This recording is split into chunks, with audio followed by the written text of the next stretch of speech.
हमें याद दिलाएगा कि जब भारत के संविधान को रौंदा गया तब क्या हुआ था। उन्होंने कहा कि यह हर उस व्यक्ति को श्रद्धांजलि देने का दिन भी है जिसने आपातकाल की ज्यादतियों के कारण कष्ट झेले थे। यह प्रधानमंत्री का ट्वीट आया, जो भारतीय इतिहास का एक काला दौर था। प्रधानमंत्री ने संविधान हत्या दिवस को इतिहास का काला दिन बताते हुए यह ट्वीट किया। अब सवाल यह है कि क्या अब संविधान को जो लेकर विपक्ष हमला करता है उस पर यह करारा जवाब है। आज महाभारत इस पर करूंगी। एक बड़ी खबर आपको बता दूं कि जेडीयू ने भी इसका समर्थन कर दिया है।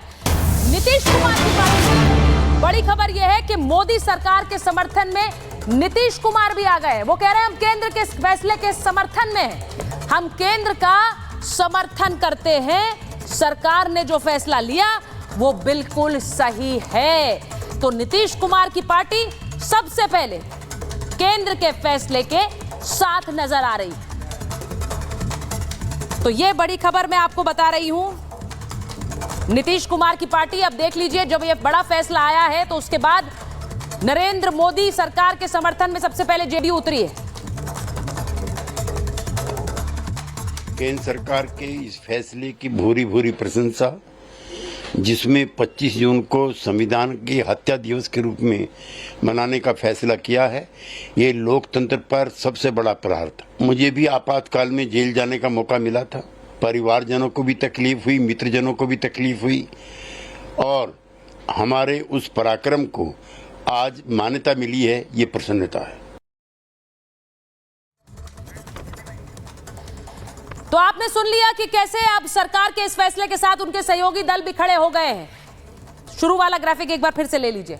मैं आपसे सिर्फ ये बताना चाह रही हूं कि किस तरह से 25 जून 1975 को इमरजेंसी लगी और उसे लेकर अब सरकार ने संविधान हत्या दिवस का ऐलान किया है। आज महाभारत में सवाल ये पूछूंगी कि क्या ये सही है, क्या इस कदम के बाद विपक्ष के लिए इसका जवाब देना मुश्किल है, क्योंकि संविधान को लेकर लगातार हमला विपक्ष नरेंद्र मोदी और उनकी सरकार पर करता आया है।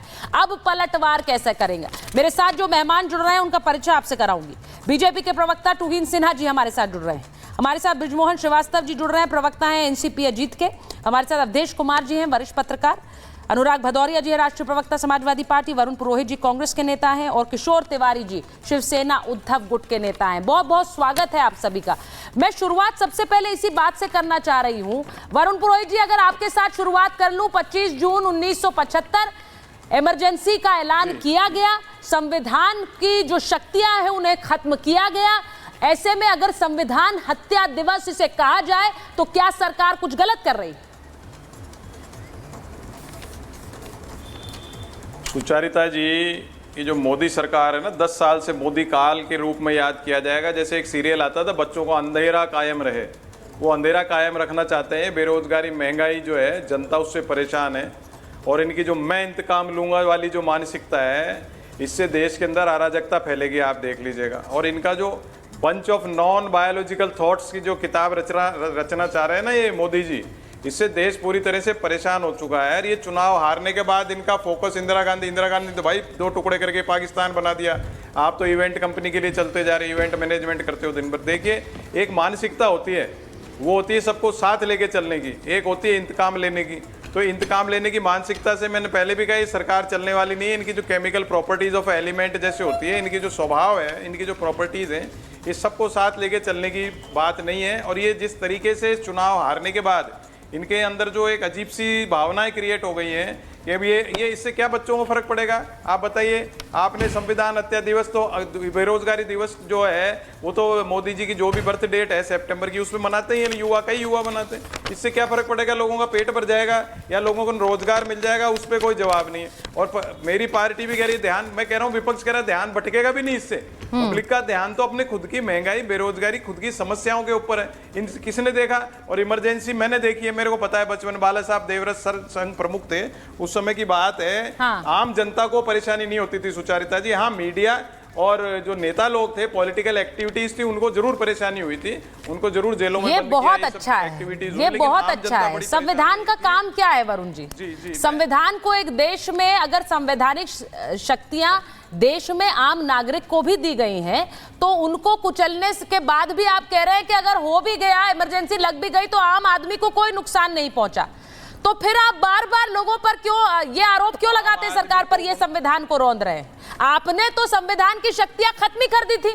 उसके बाद अगर ये संविधान हत्या दिवस कह रहे हैं, तो आप कह रहे हैं आम लोगों को क्या दिक्कत थी उस समय?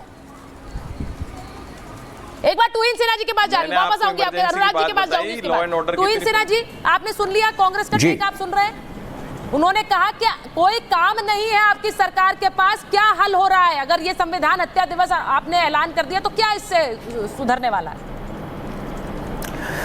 नमस्ते सुचारिता जी। देखिए, ये एक बड़ा दिन है जब 25 जून को संविधान हत्या दिवस के रूप में मनाए जाने का फैसला लिया गया है, और ये एक बहुत ही ऐतिहासिक कदम है, क्योंकि कांग्रेस वाले जो आज कॉन्स्टिट्यूशन की किताब को, संविधान की किताब को लेकर घूम रहे हैं और लोगों को भ्रमित कर रहे हैं, क्योंकि इन चुनावों में भी उन्होंने केवल और केवल संविधान के संदर्भ में झूठ फैलाया। ये झूठ कि भारतीय जनता पार्टी जो है संविधान का उल्लंघन करके रिजर्वेशन खत्म करना चाहती, ये भी संविधान के स्पिरिट की अवमानना ही थी।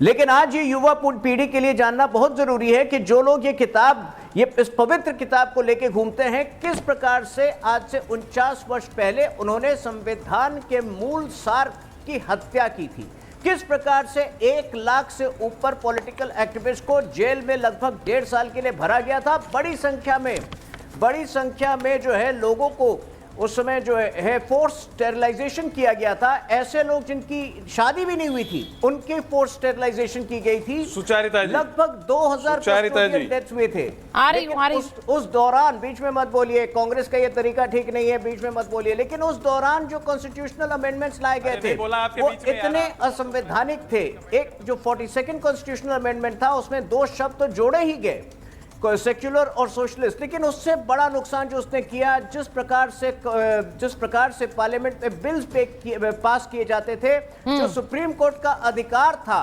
कॉन्स्टिट्यूशनल वैलिडिटी को जज करने का, वो तक समाप्त कर दिया गया था। और आनंद फानन में अनाप शनाप बिल जो है इस 1.5 साल में इस देश में पास किए गए थे।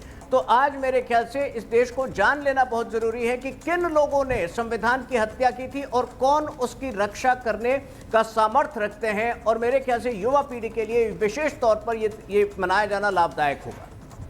आपने जो बात बोली है, मैं एक बार वरुण जी आपके पास आऊंगी, लेकिन पहले मैं सारे मेहमानों से एक रिएक्शन लेना चाह रही हूं एक बार जरा, क्योंकि यहाँ अवधेश जी भी आ गए हैं।